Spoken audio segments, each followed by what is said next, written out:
So it will be the turn of Narayan how he is going to explain the controversy regarding this, and his points will be laid down. Vanakkam. I should first at the outset thank Dr. Shruti, my colleague, who spoke in length about what I would be talking rather than what she would be talking. So I really thank Dr. Shruti for batting for me in the first instance. Now, we all know that the primary hyperaldosteronism, that it's very important, the morbidities are high, the cardiovascular, be it the renal data, what we look at. But we knew this for a couple of decades. And at that time, there was no suggestion, argument regarding universal screening for primary hyperaldosteronism. So what has changed in the past couple of decades is what they claim to be the prevalence data. They think now the prevalence has actually increased, and hence they are now recommending or arguing that this has to be screened for every single hypertensive patient. So the premise for the argument that there has to be a universal screening is because of the prevalence data. So my counterpoints are based on three premises. One is the prevalence data. Is it truly high? Second is the feasibility. Is it feasible to screen all the hypertensive population in India? And what do the guidelines say? So traditionally thought to be 1%. In the past couple of decades, they think it's about 10%. And that's what I'm going to argue here. I'm going to put forward three studies here. The first one was done in the primary care setting in the UK. 343 patients were studied. 92 patients had an elevated ARR, which is the aldosterone-renin ratio. And this study quoted a prevalence rate of 2.6% in the primary care setting. Sorry. The second study is in New Zealand, hypertension clinic, a hospital setting. 631 patients were screened. Again, the screening test being the ARR, which is the aldosterone-renin ratio. A different confirmatory test, which was fluorocortisone suppression test, was used. And the study concluded that the prevalence rate is 5.2%. The third study was done in India by our own Dr. J.J. Mukherjee from Kolkata. He selected 100 Indian patients from the diabetes clinic and difficult to control hypertension, within quotes, resistant hypertension. And he used a different confirmatory test, which is a salt loading test, to confirm whether these patients had a primary hyperaldosteronism. And this study came up with a prevalence of 13%. Now we can see that three different studies done in three different settings have given three completely different prevalences, ranging from 2.6% to 13%. And if you look at the screening process, etc., in these different studies, the screening process is still the ARR. The patient population was different. One was a primary care setting. The other two were done in the hospital settings. One study took up all unselected hypertensive population from the hospital. The other study took up only the resistant hypertensive population from the hospital. The three different studies used completely three different confirmatory tests. And as you all know, there is one more confirmatory test, which is called the captopril challenge test. There are 4 different confirmatory tests. Once you confirm that somebody has got an elevated ARR suggestive of primary aldosteronism, unlike any other endocrine disorders where you would just do one confirmatory test, this has got quite a bit of heterogeneity. You can do any of these 4 tests. There is no gold standard which has been suggested by any expert or world guidelines. So different studies using different confirmatory tests give a very different prevalence, which is understandable because you are using completely different, there is no standardization when you confirm primary aldosteronism. Just not this, if you look at all the epidemiological studies, there is a big bias. Many of these studies which were done in the past decade were done from the hospital setting, and as you can see from the far right column, all these studies quote a prevalence rate of about 15 to 20%. Very interestingly, only a couple of these studies recently were done in the general practice setting, including what Dr. Shruti has quoted, and again giving a very high prevalence. What is important to note is that each of these studies have taken a very different ARR cutoff. It ranges from 25, 26, 32, 550. There is no uniformity here either. Some of the studies even did not do a confirmatory test. It's important that you do a ARR, then do a confirmatory test to confirm that what you have screened is correct. But some of the studies which has quoted a prevalence of about 30% did not even do a confirmatory test. So these are the quality of evidences based on which now we are thinking that the prevalence rate is high in primary aldosteronism. But interpreting ARR, I wish what Dr. Shruti said is correct, that the screening tests are simple, but unfortunately, amongst all the endocrine disorders that we screen today, the most complex of all the endocrine disorder screening tests is the ARR. The reasons are follows. Aldosterone, when we do the test, you get in 2 different units, nanogram per deciliter or picomoles per liter.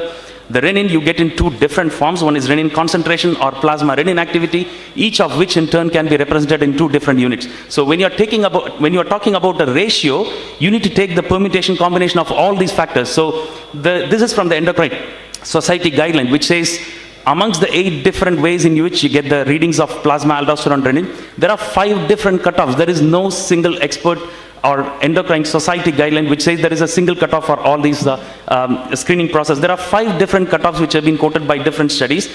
The cutoffs range, if you take plasma renin activity, the cutoff quoted ranges from 20 to 100 nanograms per deciliter.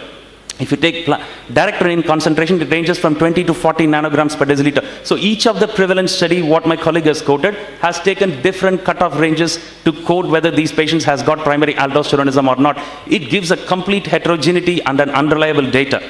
So the cutoffs for ARR, when they calculated, was not also accurate. The reason being that we all know that some of the patients when we screen do have an adrenal adenoma, what we call as an incidental adrenal tumor.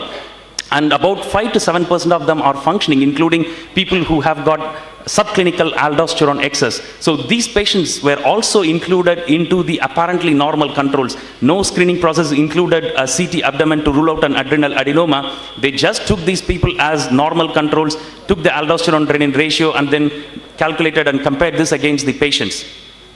So what has been done in most of the prevalence studies which they quoted the prevalence was they screened the hypertensive population, did the confirmatory test, some of them did not even do the confirmatory test, defined the prevalence based on this. So the test, the prevalence rate is limited by the accuracy of the ARR, the aldosterone renin ratio.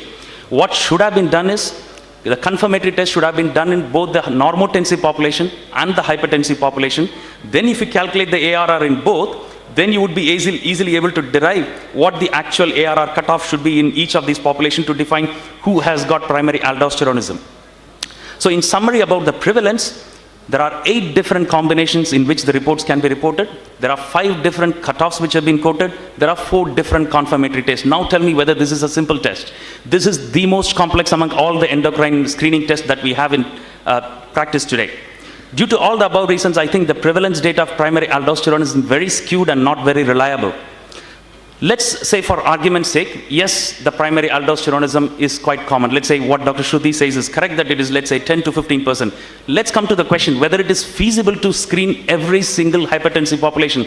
Let's say somebody comes in a village, in a town with the hypertension, newly diagnosed as 70-year-old. How easy, cumbersome for us to do a renin aldosterone?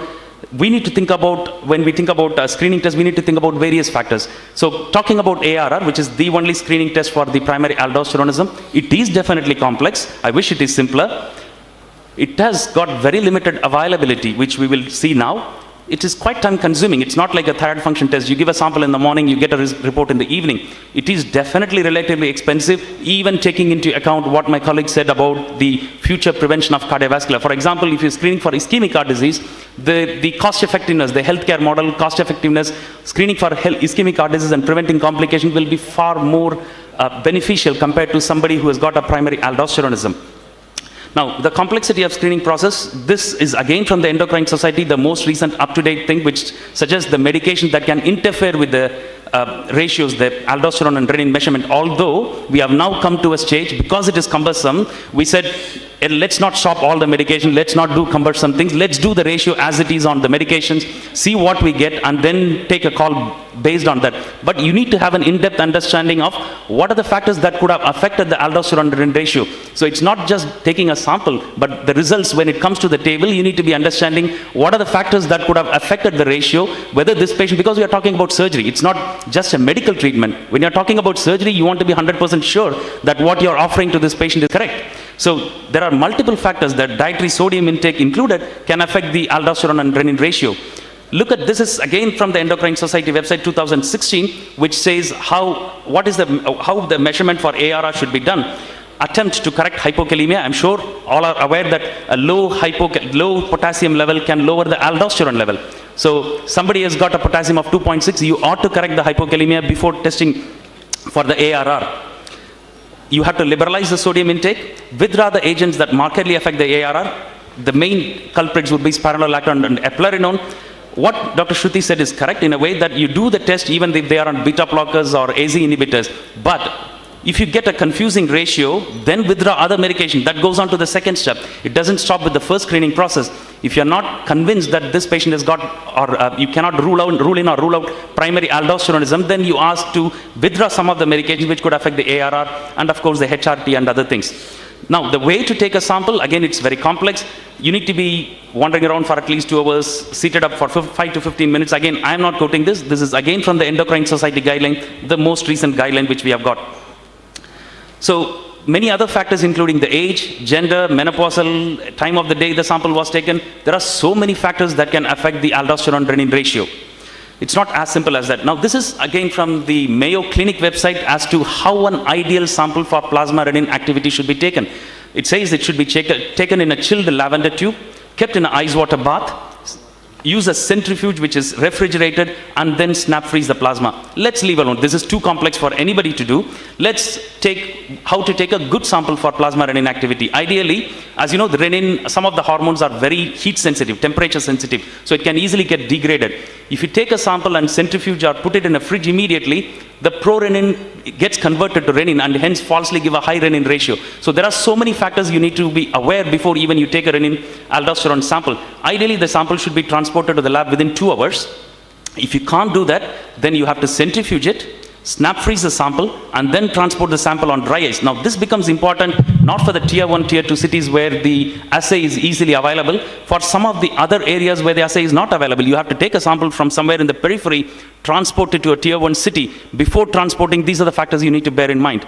So it's available, as I said, in tier 1, tier 2 cities of India, but not in every towns and villages which we see.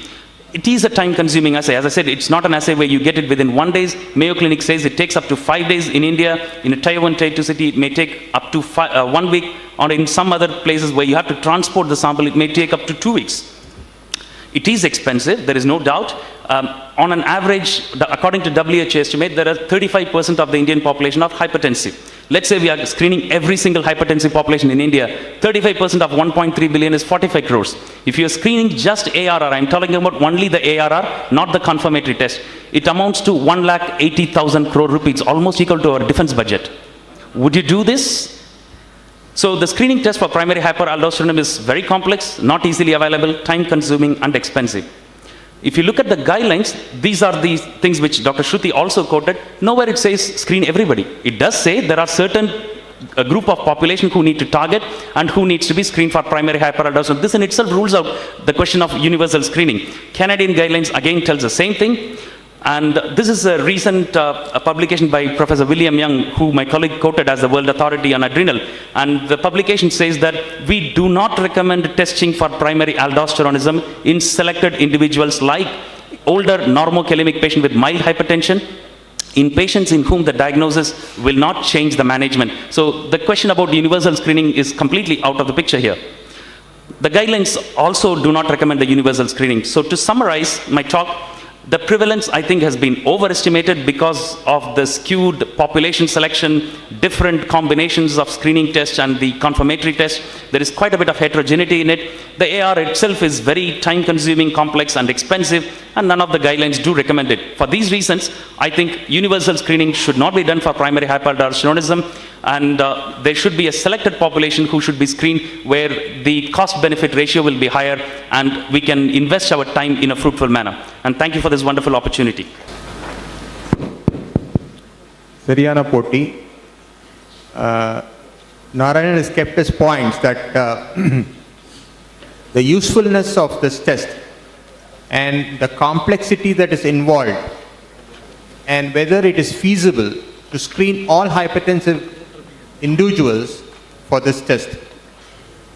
So these were the points laid by Dr. Narayanan. Now I ask for quick 3 comments from the audience so that before the rebuttal they can put their points or any comments on this. I ask the audience to interact, please. If there's any points, they can interact.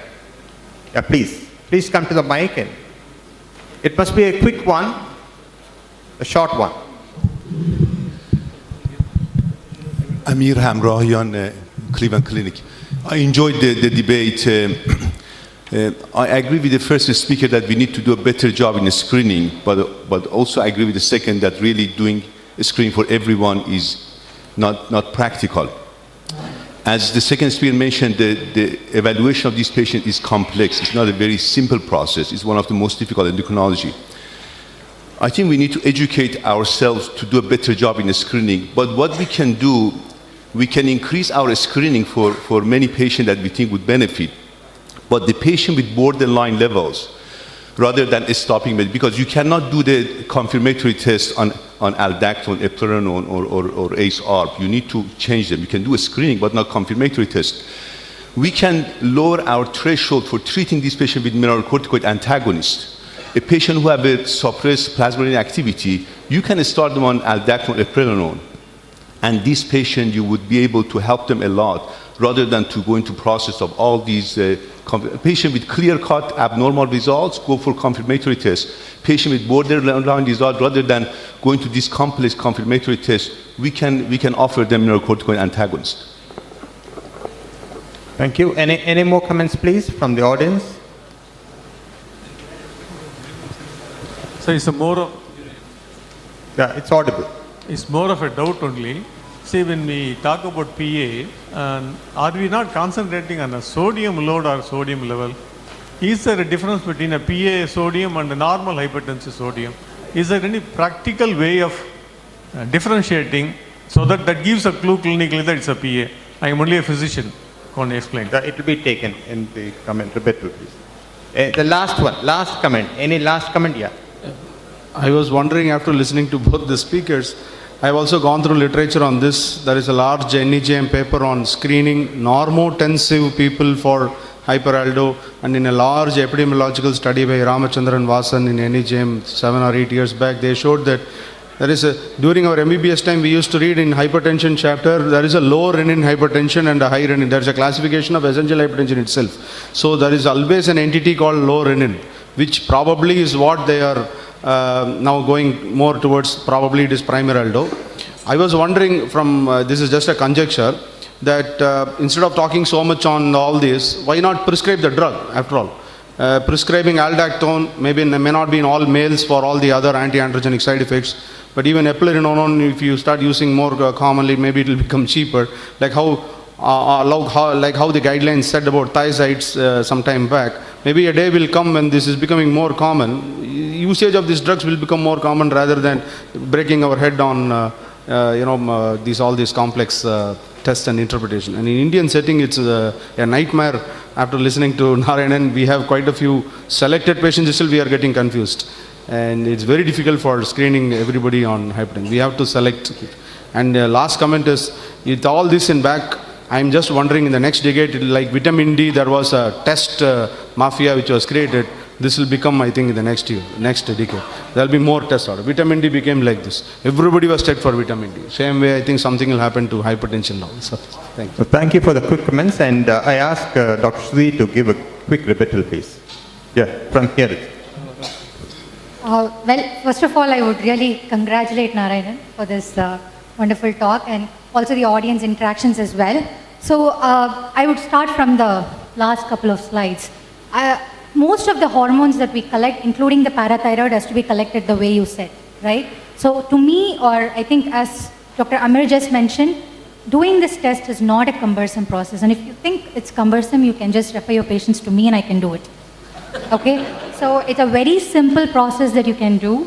I mean, you don't have to complicate it by refrigerating and shipping, and we've been doing this. It's not something, or interpret with the newer, I mean, all the studies that you quoted with the accuracy of the ARR were quite old papers. Remember, you showed those last few studies with the primary care clinic with the prevalence data of 38%. The sensitivity of the test there has been mentioned in those 2 papers as well. And they are newer studies. And now we have labs in Chennai doing it with LCMS technology, which is pretty good, easily readable, it's reproducible, Some of those papers even say repeating those samples twice to sort of confirming it. I didn't bring it because I don't want to say the cost will double up, and I don't want to talk against myself. So even if you reproduce it, the results are sort of reproducible with the current ARR test. And the last 2 studies that you showed with the 38% prevalence data is with those technologies. So I would definitely say, don't go by the old papers where you really talked about the ARR, interpreting the test, stopping the blood pressure medication, what do you do with low renin, high renin, I mean, it's quite simple. You can just consider referring them to me, right? And the other thing that I wanted to say is, all the 3 studies that you quoted, the New Zealand one and the UK one, I think I came across a second study as well. That's a retrospective chart study, right? And every single study had a different protocol on confirmatory testing, right? We are talking about screening patients here. We want to screen patients, pick up ARR, and then sort of think about what protocol you use for confirmatory testing, correct? So I think those are all retrospective chart review with very few. I agree, that's the reason why there's so much bias in the prevalence data that's been reported in those 3 studies that you actually quoted in the very beginning of your talk, right? And you also said it's no standardization, which I don't think with the newer current technology, I mean the procedure that we have right now. And I said it's not complex. Yeah, I think that's pretty much. All along I knew Dr. Shruti as a good doctor. Now I knew her as a good businesswoman. I'd be very worried. The last 2 studies which I quoted as a general practice studies, which quoted a ratio of prevalence of about 33%, those are the ones which I said there is no confirmatory test that were done. The calculation of ARR already at fault, because it's such a wide range. Each study has come up with a very different ARR cutoff, ranging from 20 to 100 nanograms per deciliter. Depending on where you fix your cutoff, you can increase the prevalence or decrease the prevalence. So that's what I exactly said. Unlike a simple thyroid function test or other things, parathyroid hormone, I know, you can take it in, if it's within the hospital, you take it and send it across. There is no special preparation that is required. But compared to any other endocrine test, I think this is the most complex of all the endocrine tests. We need to be aware.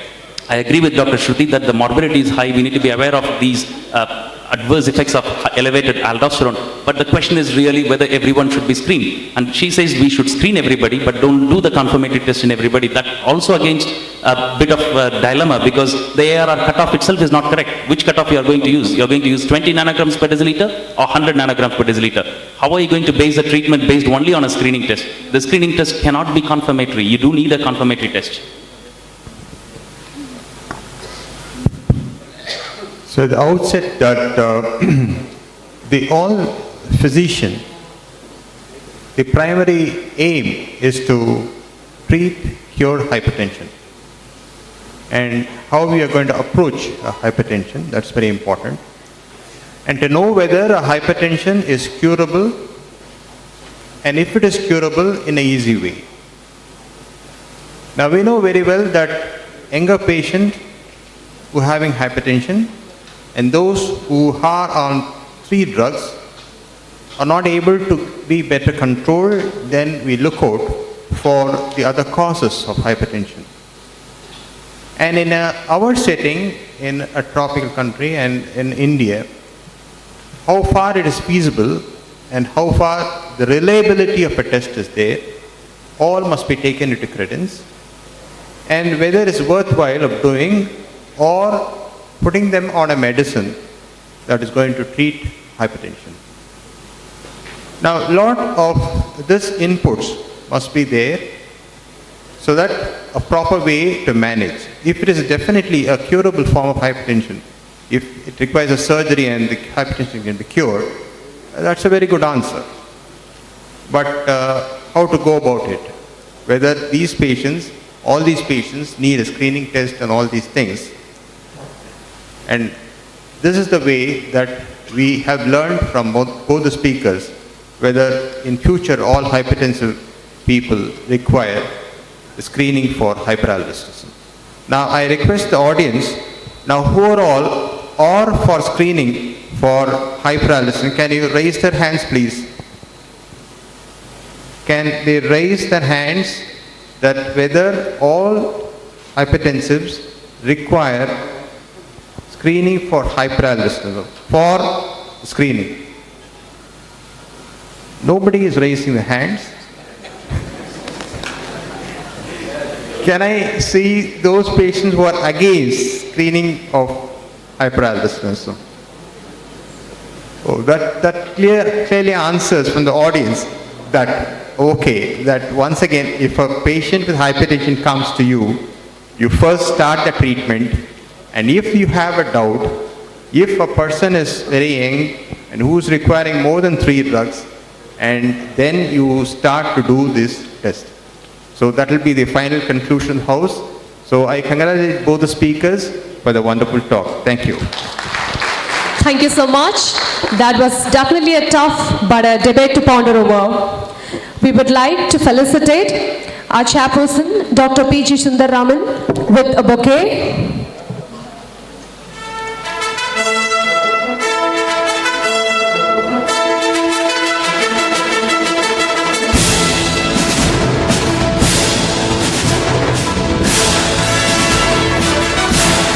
Dr. Shruti Chandrasekhar with a memento.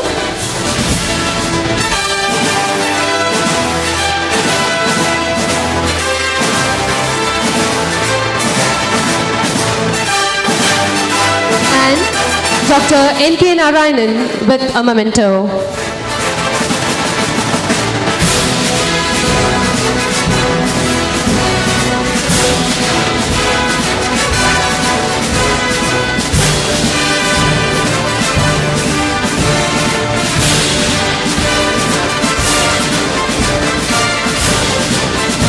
Thank you so much, dear delegates, for the wonderful session.